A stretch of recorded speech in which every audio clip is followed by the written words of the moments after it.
Agli inizi del secondo secolo, con le guerre daciche, l'impero romano si avvia verso la sua massima espansione, che raggiungerà infatti pochi anni dopo, sempre durante il regno di Traiano. Questo imperatore, lasciandoci la colonna omonima, ci ha lasciato uno dei principali documenti che ci permettono di ricostruire l'aspetto dei legionari romani.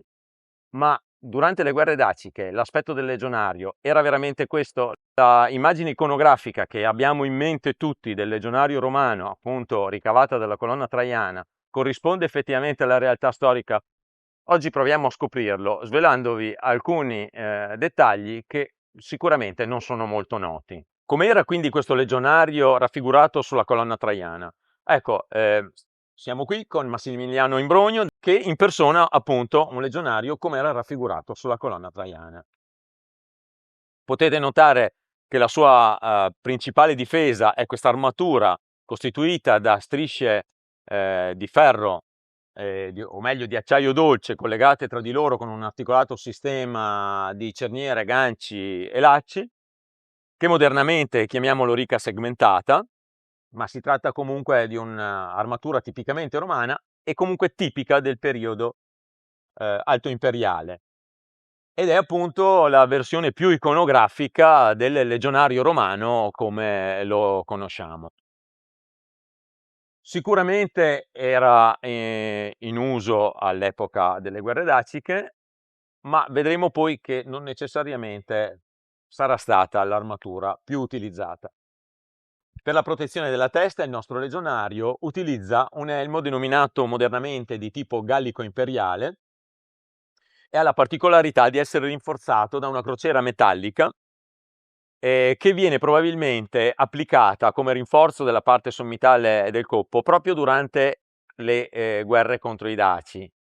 Molto probabilmente già dai primi scontri avvenuti durante il regno di Domiziano, infatti vediamo applicati su degli elmi che sono già decisamente antichi per il periodo delle guerre daciche.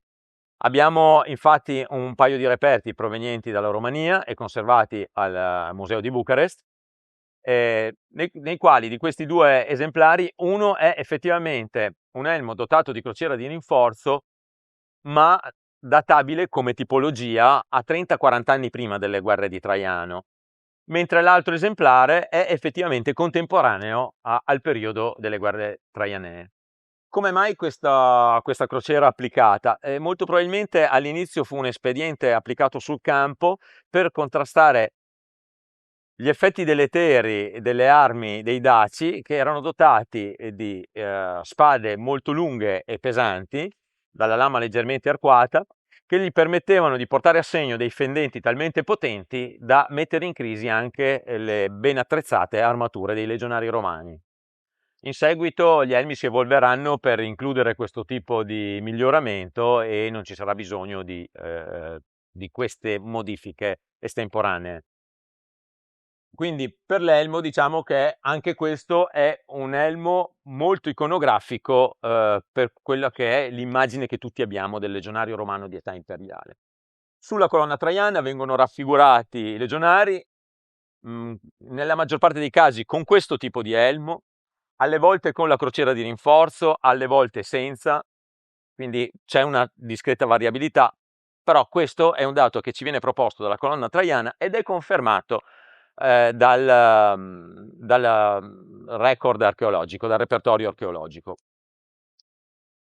Per quanto riguarda il resto dell'armamento, sempre come ci viene dell'armamento e dell'equipaggiamento, sempre come ci viene descritto dalla colonna traiana,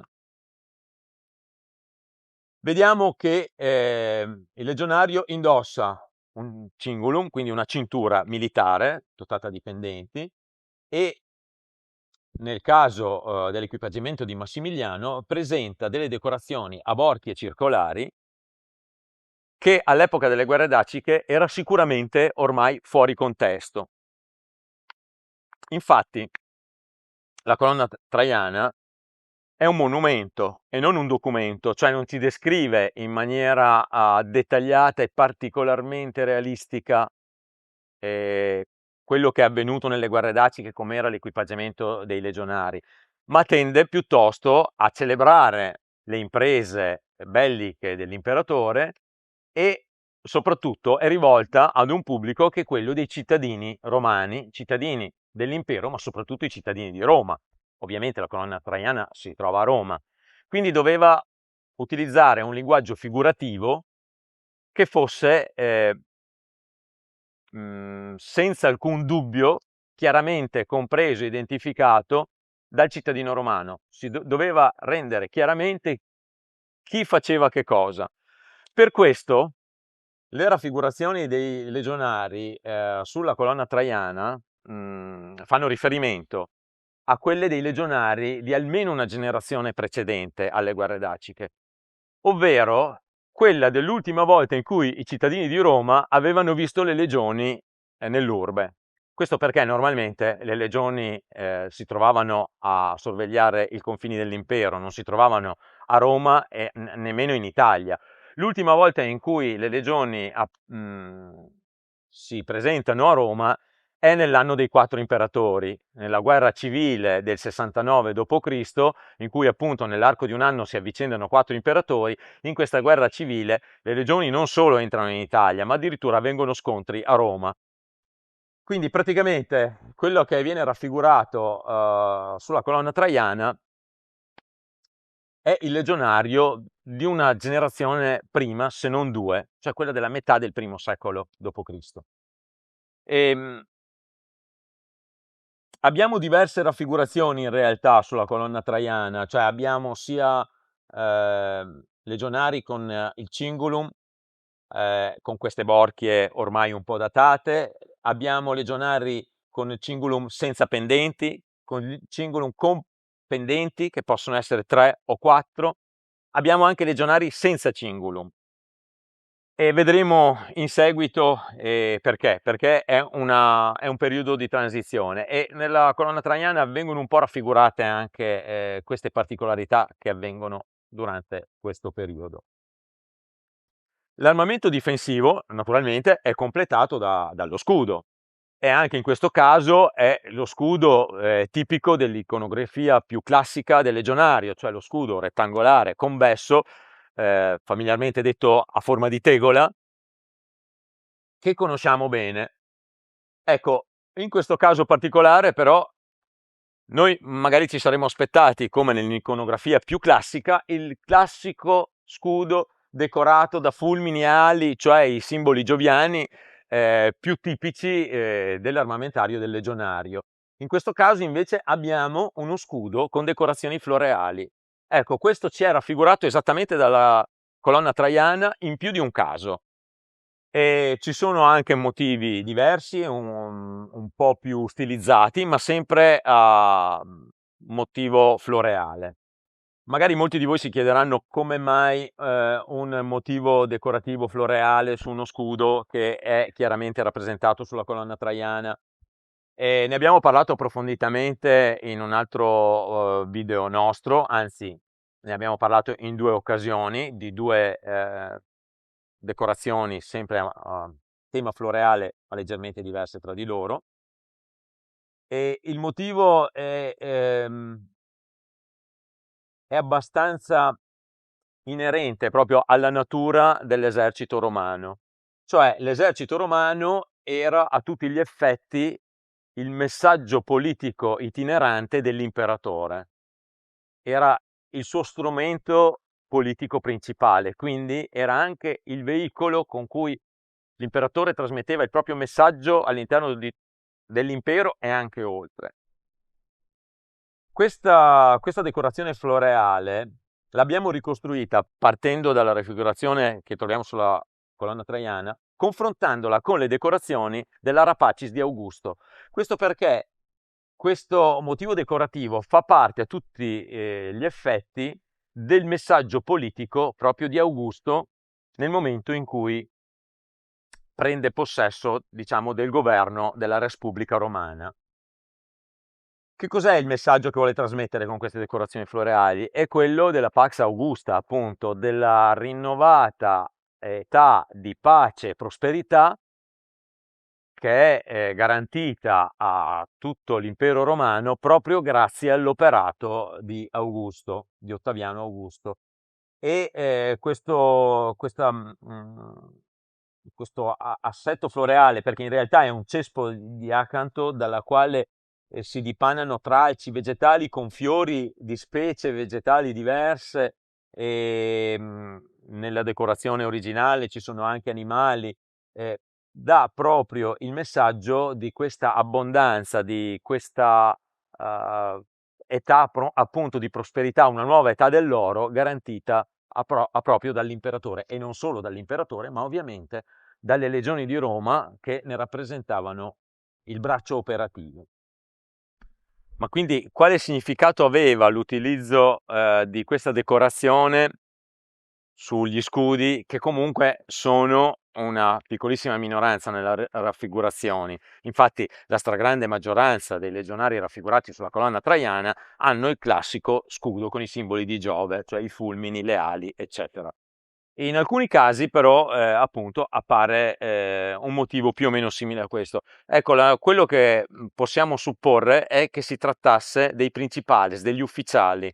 Infatti in uno dei casi più evidenti questo tipo di decorazione appare su uno dei pochi personaggi storicamente noti raffigurati sulla colonna traiana, ovvero sullo scudo di Tiberio Claudio Massimo, che era un ufficiale di cavalleria, è stato colui che ha portato all'imperatore la testa del re dei Daci Decebalo una volta che questi si è suicidato per sfuggire alla cattura da parte dei Romani.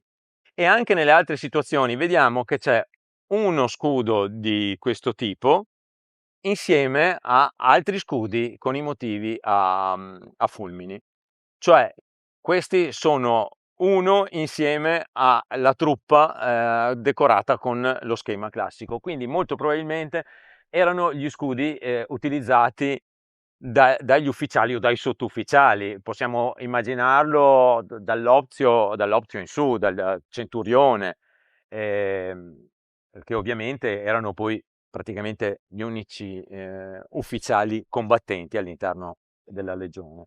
Questa naturalmente è un'ipotesi, ma è un'ipotesi fondata su dei dati abbastanza certi, cioè quello che sulla colonna venga raffigurato quello che era un ufficiale e cittadino romano, cioè il Tiberio Claudio Massimo già citato, con questo tipo di decorazione. E effettivamente il discorso sarebbe perfettamente in linea con il fatto che gli ufficiali fossero i primi rappresentanti del messaggio imperiale che si comunicava alle popolazioni dell'impero. L'umbone nuovamente ha una decorazione che ha comunque un messaggio sacro e politico. All'interno viene raffigurata l'aquila di Giove, ma che è anche uno dei principali simboli delle legioni e dell'impero. Questo umbone in ottone parzialmente stagnato per impreziosirne la decorazione è ispirato a un reperto proveniente dal fiume Tyne in Gran Bretagna, con una decorazione particolarmente più complessa, ma è sviluppata anche su un umbone di maggiori dimensioni, e il reperto è esattamente coevo dell'epoca appunto delle guerre daciche. Infine, l'ultimo pezzo dell'equipaggiamento del legionario delle guerre daciche è naturalmente il gladio, la famosa spada corta dei legionari romani. In questo caso è un gladio di tipo Pompei, così chiamato dal primo rinvenimento. Si tratta di un gladio che è studiato appositamente per dei rapidi colpi di punta. È più corto e più sottile del precedente gladio di epoca Giulio Claudia, che era il tipo Mainz. Questo è a lama piuttosto stretta, ha una lama lunga meno di 50 cm usualmente, con i fili paralleli e una breve punta triangolare in fondo. Questo proprio perché il metodo di combattimento dei legionari in questo periodo prevedeva di buttarsi sotto contro al nemico con il grande scudo e di andarlo a colpire con dei rapidi colpi di punta. Se volete approfondire la storia del gladio, quindi dallo sviluppo dal gladio ispanico fino al suo abbandono, alla sostituzione con la spada, troverete un video di approfondimento sul mio canale di Tribunus. Vi lascerò il link nella descrizione del video. Il gladio era portato usualmente in un fodero decorato, composito, un fodero che è composto da legno e pelle ed è ricoperto da delle placche metalliche decorate e traforate, e vediamo già nella colonna traiana molto spesso che viene portato a tracolla, che è un sistema relativamente recente di trasporto dell'arma, poiché usualmente prima si portava alla cintura. Ma approfondiamo questo aspetto nella seconda parte di questo video. Come vi ho già accennato precedentemente, la colonna traiana non è un documento, ma un monumento, quindi ha degli obiettivi diversi dal descriverci esattamente l'equipaggiamento del legionario. Come ci dice l'archeologa e docente universitaria Stephanie Hoss nel suo lavoro monumentale dedicato proprio agli equipaggiamenti militari romani, in particolare alle cinture militari, è dimostrato, parlando delle cinture raffigurate sulla colonna traiana, è dimostrato che tutti questi oggetti non erano più indossati dai soldati all'epoca in cui vennero costruiti i monumenti, ma sono una prova del carattere conservatore dell'arte governativa, che evidentemente preferiva equipaggiamenti e armi antiquati a rappresentazioni realistiche. Ciò può essere spiegato con una certa venerazione che la società romana, guidata dalla tradizione, nutriva nei confronti dei maiores. Quindi, come possiamo avere un'immagine un po' più realistica del legionario impegnato nelle guerre contro i Daci durante il regno di Traiano? Ci dobbiamo rivolgere a un secondo monumento contemporaneo del regno di Traiano e di poco successivo appunto alle guerre daciche. È il Trofeum Traiani, il trofeo di Traiano, che è un monumento che si trova ad Amclisi in Romania ed è un monumento che si è conservato fino ai giorni nostri, seppur ovviamente in condizioni molto meno buone della colonna traiana, tuttavia ci ha permesso di ritrovare una grande quantità di raffigurazioni in bassorilievo che provengono dalle metope che adornavano tutto il paramento murario di questo grande monumento celebrativo. E sempre l'archeologa Stephanie Hoss ci dice che le rappresentazioni provinciali erano, teoricamente, modellate sugli eserciti di confine. L'artista probabilmente conosceva direttamente l'equipaggiamento militare ed era in grado di raffigurarlo correttamente, tenendo conto delle sue capacità, che non erano sempre pari a quelle degli scultori di Roma. Da un lato, ciò porta spesso alla rappresentazione precisa dei dettagli. Dall'altro è anche possibile che la conoscenza condivisa tra scultore e committente abbia portato a semplificazioni dei dettagli che hanno fatto risparmiare tempo e denaro.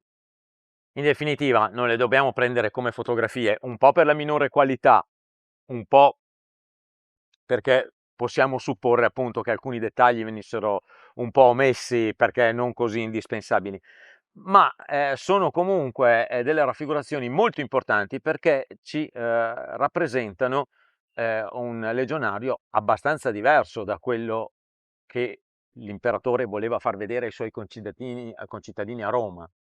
Era un equipaggiamento molto più aggiornato rispetto ai tempi, diciamo, dell'ultima guerra civile che ha fatto vedere ai cittadini romani i legionari in città. Vediamo quindi un equipaggiamento molto diverso da quello iconografico al quale siamo abituati. Tuttavia non sono poi, quando andremo a ben vedere, non sono delle cose così esotiche e così aliene. Partiamo dall'armatura. L'armatura è di nuovo la cotta di maglia, di nuovo nel senso che era probabilmente l'armatura più utilizzata e più anticamente adottata dal legionario romano, nel senso che era un'armatura conosciuta almeno dal III secolo a.C., quindi all'epoca delle guerre daciche aveva già una storia di 500 anni all'interno delle legioni di Roma e sicuramente non è mai andata in disuso e non lo andrà ancora per secoli e secoli e secoli. Sulle metope di questo trofeo di Traiano da Adamclisi vediamo raffigurati sostanzialmente i legionari protetti da due tipi di armatura, o una lunga cotta di maglia o un'armatura a scaglie metalliche sempre piuttosto lunga.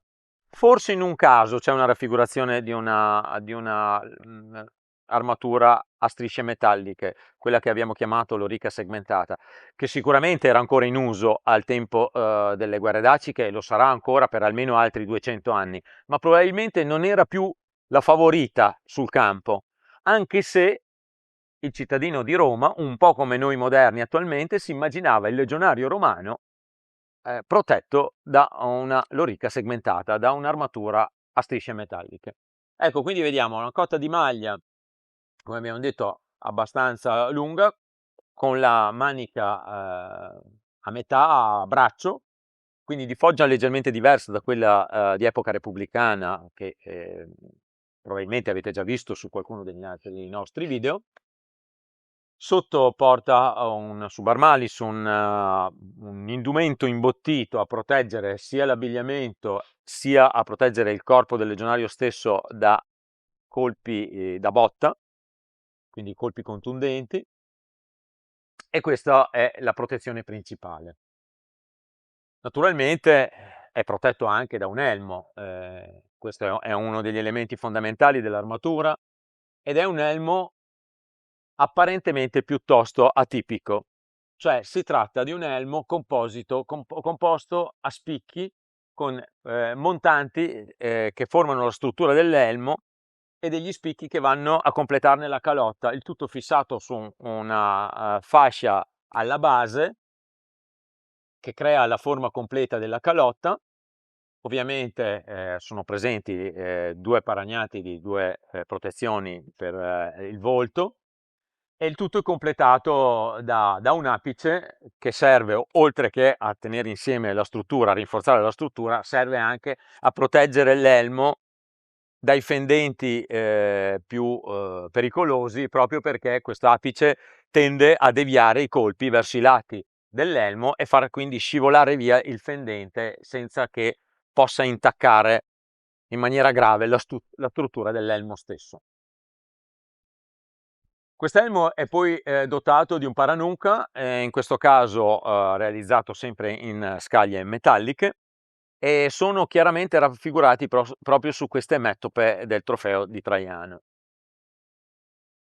Ma non solo, questa è probabilmente una tipologia che è stata adottata proprio durante le campagne daciche o comunque nei territori verso il confine orientale dell'impero, perché è una tipologia di elmo che ha le sue origini decisamente più a oriente.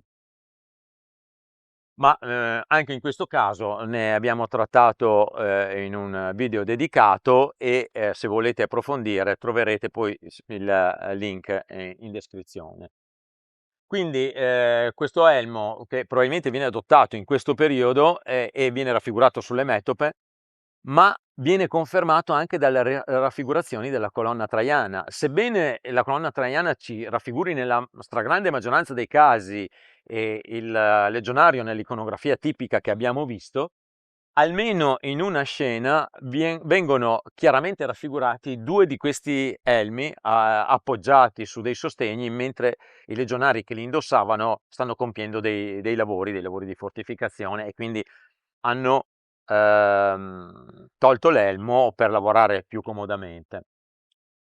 E questi elmi avranno una grande fortuna nei secoli successivi, arrivando con questo schema generale, arrivando tranquillamente al Medioevo. Ma come detto, gli approfondimenti li lasciamo a un video dedicato.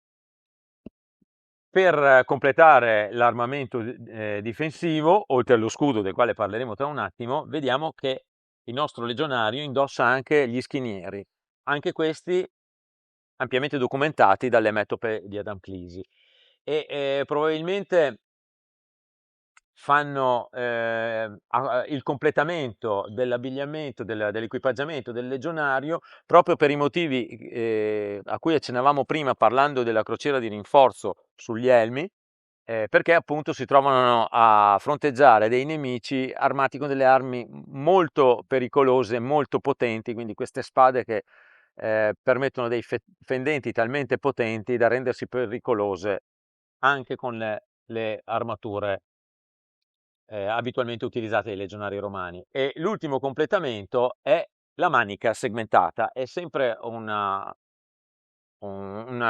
accessorio di armatura realizzato in strisce metalliche, probabilmente originato nell'ambiente gladiatorio, dove ne troviamo tantissime raffigurazioni, e utilizzato sicuramente nelle guerre daciche proprio come completamento della protezione dei legionari. Infine abbiamo lo scudo, che in questo caso vediamo come rappresenti proprio lo scudo classico, tipico, quello che un po' tutti si immaginano utilizzato dal legionario romano. È, come già accennavamo, uno scudo sempre rettangolare convesso, ma adornato dei simboli legati alla divinità, alla maggiore divinità del Pantheon romano, cioè a Giove, con i fulmini, le ali e queste saette, in più decorati da simboli che richiamano gli astri, probabilmente anche essi di significato religioso, e da due capricorni che per un certo periodo molto probabilmente sono stati il simbolo della 14ª legione Gemina Martia Victrix, una delle legioni che hanno schierato dei loro reparti durante le guerre daciche.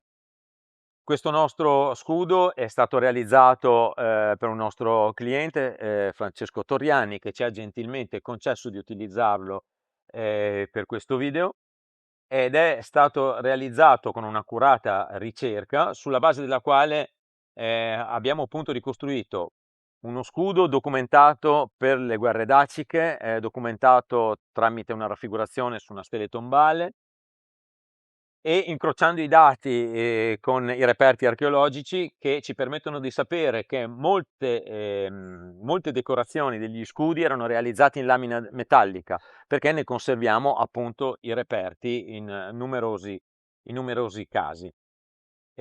Quindi questo è lo scudo che vediamo più diffusamente raffigurato sulla colonna traiana, ma è anche la tipologia di scudo che vediamo raffigurato quasi esclusivamente, ma comunque in grande preponderanza, anche sulle mettope di Adamclisi, del trofeo di Traiano. Quindi è un caso in cui i due dati si vanno ad incrociare in maniera perfetta, si vanno a sovrapporre.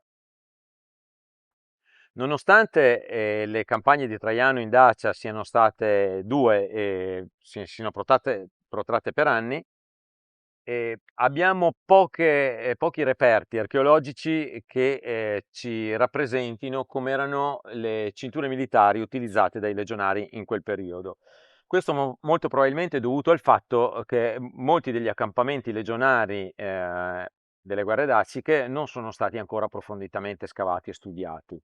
Quindi ricostruire queste cinture è al momento leggermente limitato dalla scarsa conoscenza di reperti.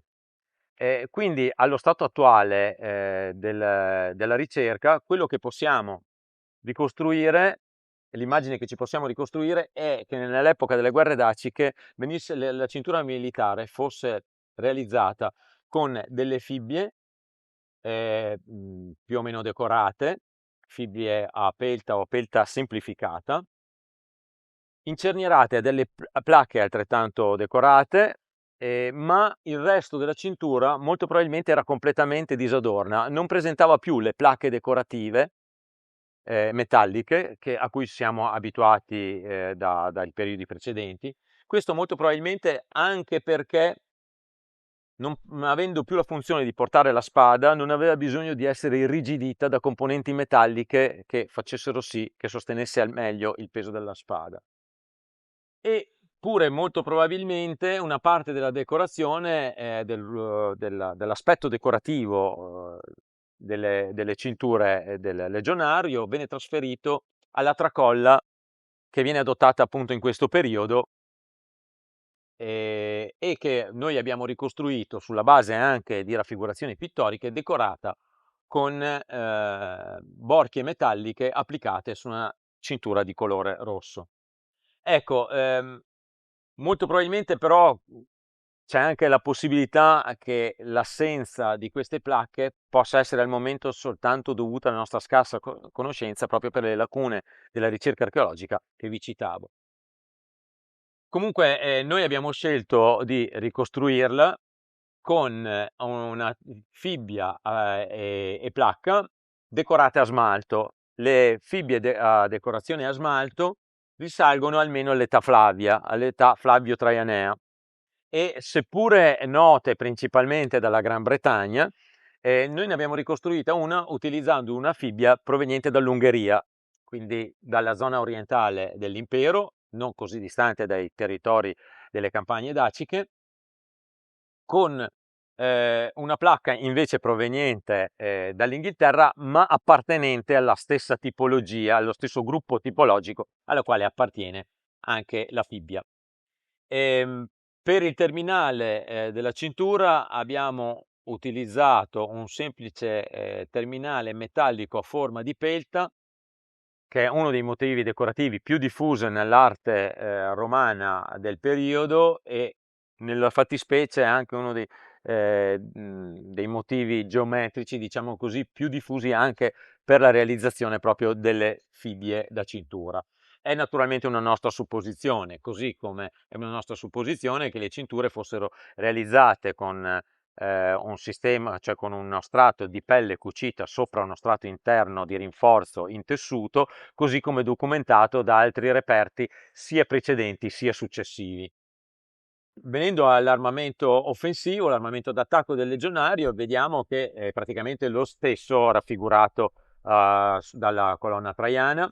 Viene confermato dalle metope che raffigurano molto chiaramente il pilum pesante con l'aggiunta appunto della sfera metallica per aggiungere forza penetrante all'impatto.